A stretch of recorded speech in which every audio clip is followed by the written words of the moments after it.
Estamos de volta, lembrando que amanhã, às 20 horas em ponto, no www.rtvliberdade.com, debate eleitoral entre os candidatos a prefeito de Campo Largo.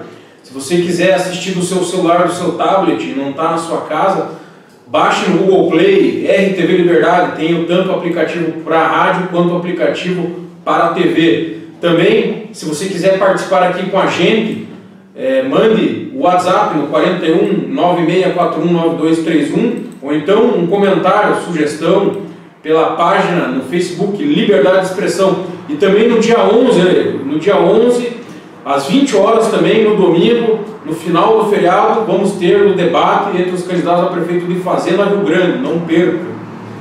Vamos voltar aqui falando um pouco do que pode acontecer em 2018 e como que vai reagir a oposição. A gente tem aí o PT que saiu extremamente desgastado, mas já dá sinais aí que vai com um discurso firme aí contra o atual governo.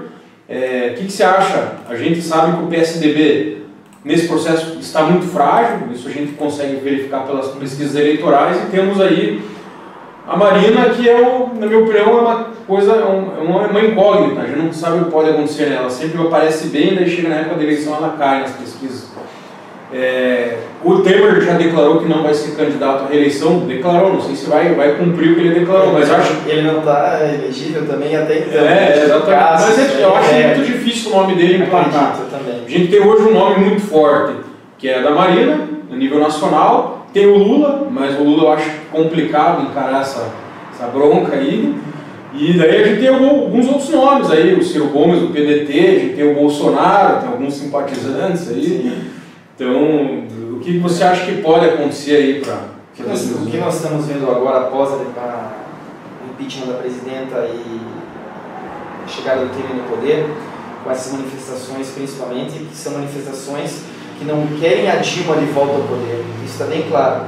São manifestações pela ilegitimidade do governo, atestando a ilegitimidade do governo interno e querendo diretas já, como novas eleições, né? Porque sim, o governo não é uma defesa da presidenta Dilma, porque também não era um governo que era defensável, digamos assim, né? Não podemos afirmar isso, era um governo que tinha seus inúmeros problemas, mas que foi defendido pela razão, porque foi eleito com 54 milhões de votos, né? Por isso a defesa antes do impeachment para se respeitar o processo democrático e o resultado das eleições.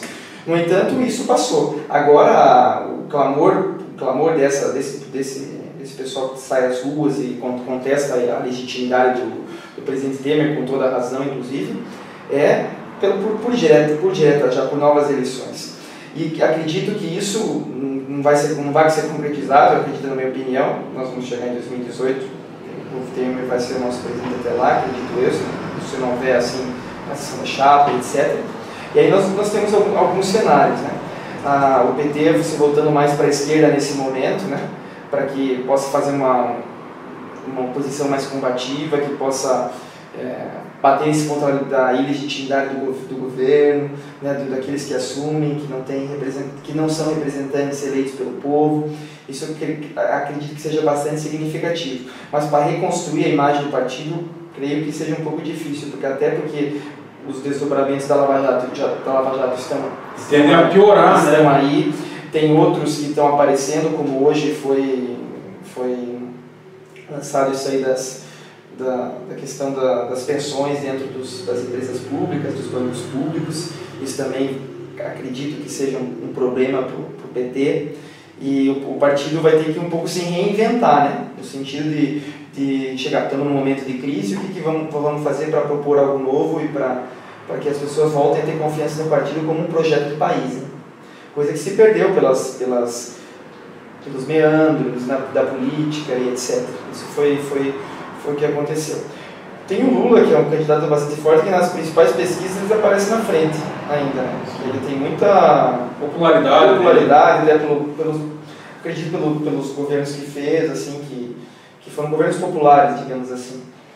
No entanto, eu acho muito difícil que o Lula tenha... Só que no segundo turno ele perde em todos os Exato, cenários. só que acho difícil que o Lula possa ser candidato em 2018. Vamos fazer de tudo para que o Lula se torne inelegível, né? Ou então vamos desgastar mais ainda. Exato, o desgaste dele agora que bateram no PT, na Dilma. O próximo alvo é Lula, tenho certeza, tenho certeza que isso venha acontecer.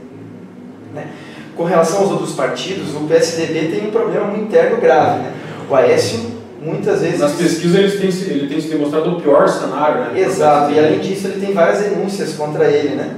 Mesmo na Lava Jato e em outras, e sempre aparece, né? E o que parece é que o eleitorado que não está mais confiando no PT não é o eleitorado que migrou para o PSDB. O PSDB continua com as mesmas intenções de voto. Se ele termina a eleição em 2014 como uma referência, eu acho que já se perdeu um pouco nesses 2 anos aí, acredito eu. Acho que a maior beneficiada ainda é a Marina nesse processo. Por outro lado, a Marina, por outro lado, pode ser beneficiada, mas ela não tem uma força política que venha...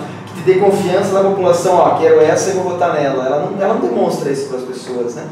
E acredito também que, olha, falando dos cenários, você citou o Ciro Gomes também, que poderia ser até ser um nome de uma frente de esquerda aí, né? Poderia até ser um nome de consenso, só que ele não é tão hábil quanto o Lula, né? Ele é muito assim, um cara muito mais ríspido, explosivo, isso é um problema, né?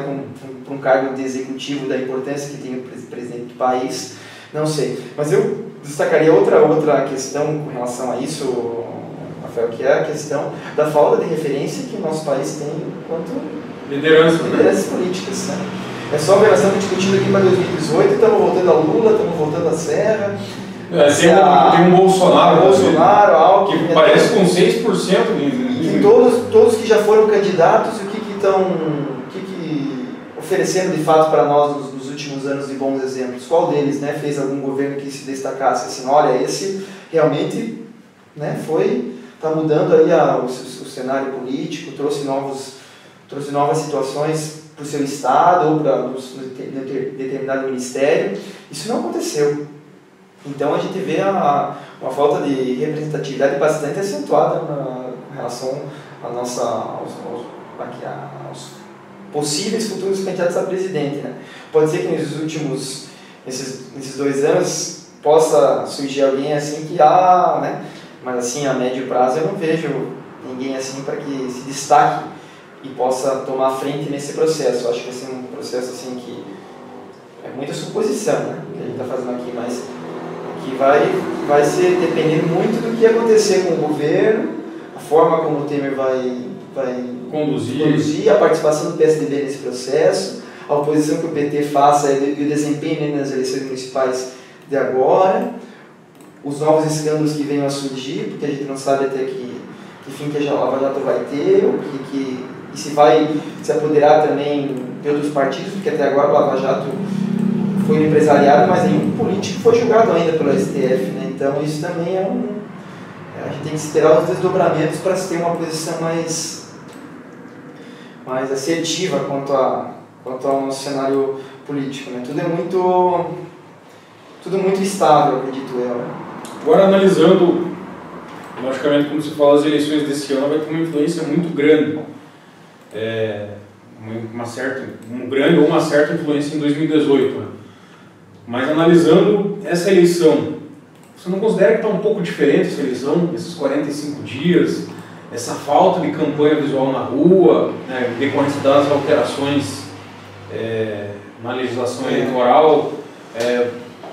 Eu acho que a internet, o rádio e a TV, principalmente para municípios que têm rádio e TV, está sendo um fator muito mais influente aí, né? Sim. Na conversa na rua com as pessoas, né, a gente vê muito comentário, a gente nem sabe que está tendo eleição, o tempo é menos, alguns até elogiam, que beleza, não precisa ficar aguentando, aquele discurso que é bastante contundente contra os nossos políticos, né, que é normal, porque às vezes eles também não fazem por onde, né, e as pessoas também não se interessam para pesquisar a fundo a vida parlamentar, o poder executivo e etc. Mas as pessoas têm comentado que está sendo melhor. No entanto, isso com o processo democrático, eu acho que é bastante falho, né? Danoso. É danoso essa diminuição. Porque a partir do momento que você tem apenas 45 dias de eleição, você tem menos discussão da coisa pública, né? Do que aquele candidato, do que aquele parlamentar que está concorrendo a um cargo de vereador, por exemplo, pode possibilitar para os seus eleitores, né? E isso há uma perca. Nosso processo democrático, que já é frágil, e esse ano provou ser mais frágil ainda com a aprovação do impeachment, sofre também um baque, né? A diminuição do tempo de TV, de televisão. Queira ou não queira, as pessoas poderiam não ter assistido, mas você tem ali, tem um político oferecendo a sua proposta, a sua agenda de governo, falando, conversando com as pessoas. Isso diminuiu consideravelmente, né? Isso para o processo democrático, não acredito que seja bom. Acho que eu sou um crítico a essa diminuição. É bom ser político, quanto alguém que vê um pouco do cenário. No entanto, a partir disso, os políticos tiveram que se adaptar. E qual que é e aonde que eles tiveram que se adaptar? Principalmente na internet, né? Nas redes sociais, né? No Facebook principalmente, em outras WhatsApp, em outras mídias, para que o alcance deles seja maior. Porque a partir que ele não pode fazer propaganda na rua, né? Não pode fazer showmícios, essas coisas todas, ele tem que ir para o meio digital. E aí ele está fazendo bastante presente, né? Pesquisas vêm evidenciando isso, que os nossos candidatos a prefeito a Curitiba, por exemplo, estão bastante presentes, né? Tem o núcleo de pesquisa da Universidade Federal do Paraná, lá comandado pelo professor Sérgio Braga, com os pesquisadores Márcio e Leonardo, assim. Leonardo que disse que está na escuta aqui, isso, vou mandar uma mensagem. Um abraço para ele. Que está ajudando a coordenar os debates aqui que nós estamos promovendo. Então eles vêm falar isso, eles estão soltando boletins assim, semanais, a cada 3, 4 dias, e vêm evidenciando essa participação dos políticos, assim, os prefeitos da capital, nesse meio, né? E por que eu quero dizer isso? Os políticos, a partir do momento que tiveram diminuído a sua fonte de exposição dos meios tradicionais, digamos assim, tiveram que migrar para os meios, os novos meios, que nem tão novos são assim. A internet já está bastante ampla, metade da população brasileira tem acesso constante à internet, tem o celular que chega à internet, então ali ele tá conectado. Então, nada diferente que o parlamentar, que vai representar aquela população, também esteja conectado, esteja prestando conta daquilo que fez, mas também oferecendo possibilidade de falar aquilo que possa fazer pela cidade, apresentar propostas, né? E também conversar com as pessoas. Acho que isso é o sentido bastante forte da internet, para que possa também absorver no meio de debate, que às vezes o candidato também na internet usa para se expor, mas o que ele está fazendo ali na internet para que ele possa debater com o seu eleitor, né? Ouvir mesmo a sugestão com relação a questões de educação, de meio ambiente, de creche para construir, de acessibilidade, de lazer e cultura, de todas essas coisas que são próprias das cidades, né? Da coisa pública. Então isso são questões que são bastante evidenciadas aí nesse ano, principalmente por esse corte aí no tempo de campanha, de rádio, TV, né? Etc. Tempo de 30 para 10 minutos, né? Nós que estudamos isso e estudamos assim, a política e temos também temos essa entrada, né?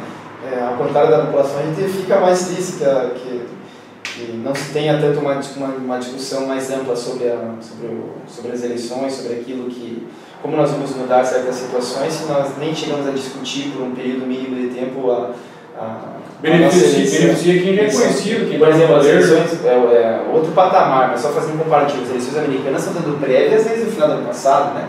As eleições só vão acontecer em novembro, então é um ano de discussão, na verdade. Será que não seria saudável isso para nós, enquanto assim, para melhorar a nossa representatividade, né, no meio público? É uma questão para ser levantada. Leonardo, última pergunta. Ele falou que você tem um estudo sobre a relação entre o uso da internet e o voto para candidatos a vereador. Você podia explicar um pouquinho o que é esse estudo? Sim, na verdade é uma pesquisa que se originou.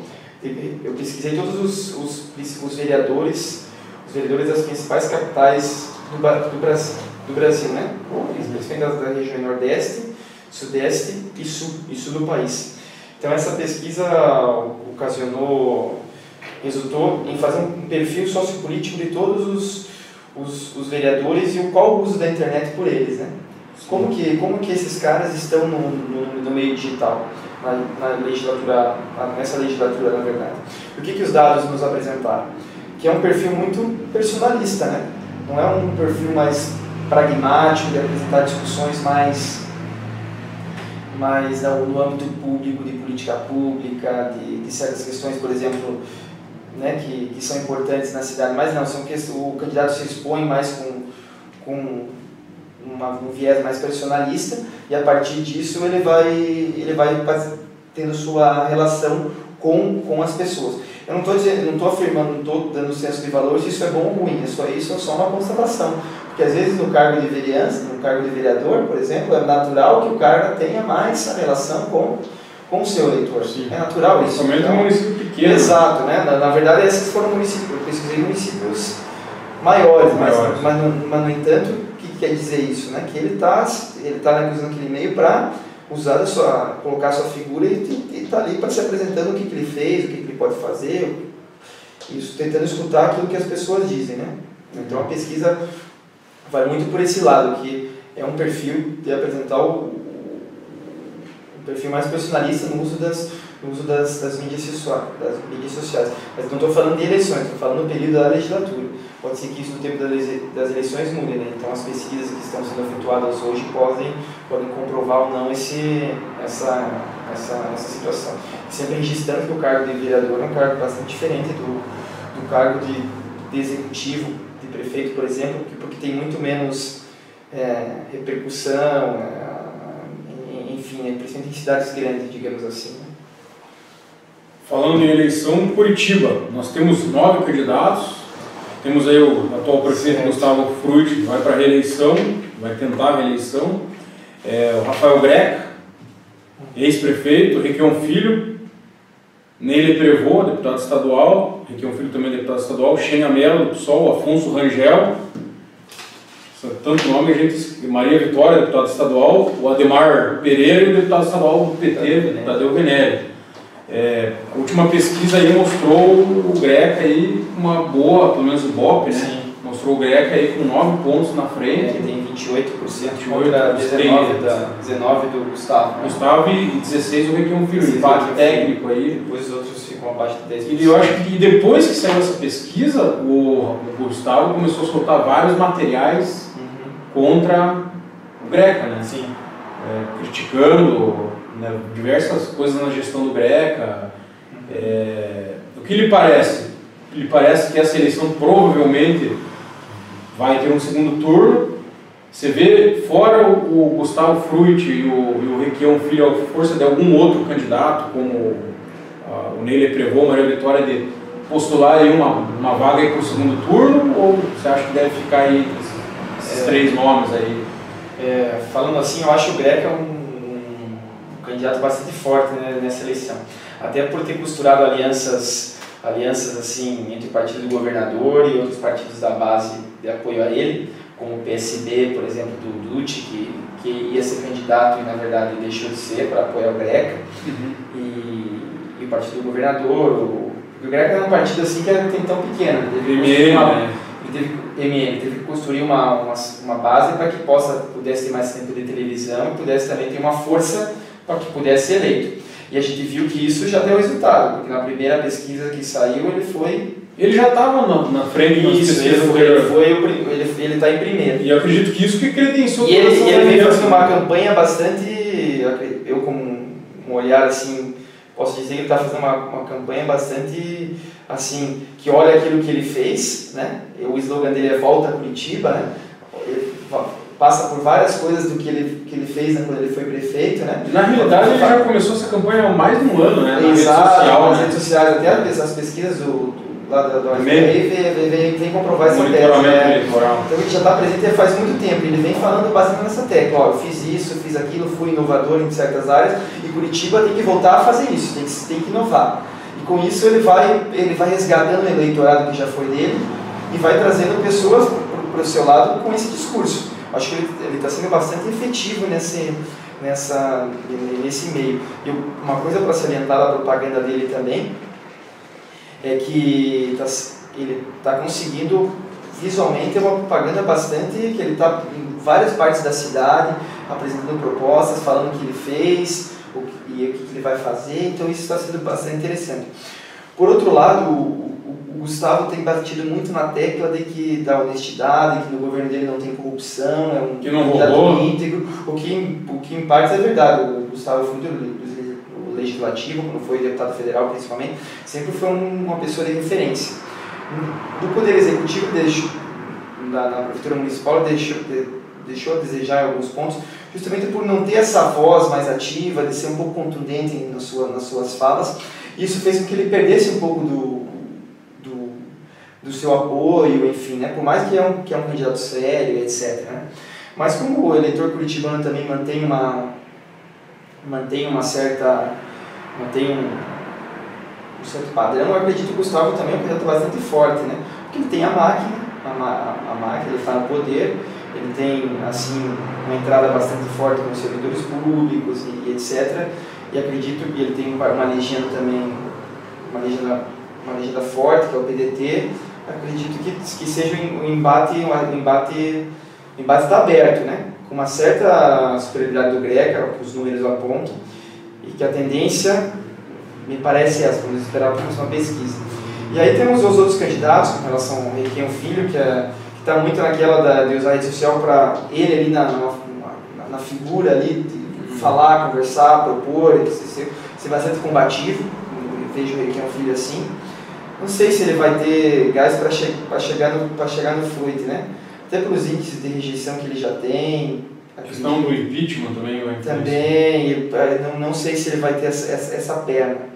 O Ney Provão é um candidato engraçado. Ele foi 3 vezes vereador de Curitiba, foi 3 vezes deputado estadual, sempre teve uma boa entrada com a população curitibana, mas não sei se nesse primeiro momento é um candidato que seja forte assim, para combater, assim, ele vai fazer bastante voto, acredito eu, né?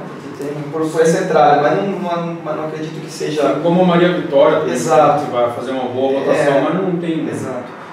Quem vai ser prejudicado disso é o deputado estadual Tadeu Vinelli, que é um deputado assim, que tem as suas boas qualidades, né, no legislativo, é um cara que é muito respeitado assim, dentro do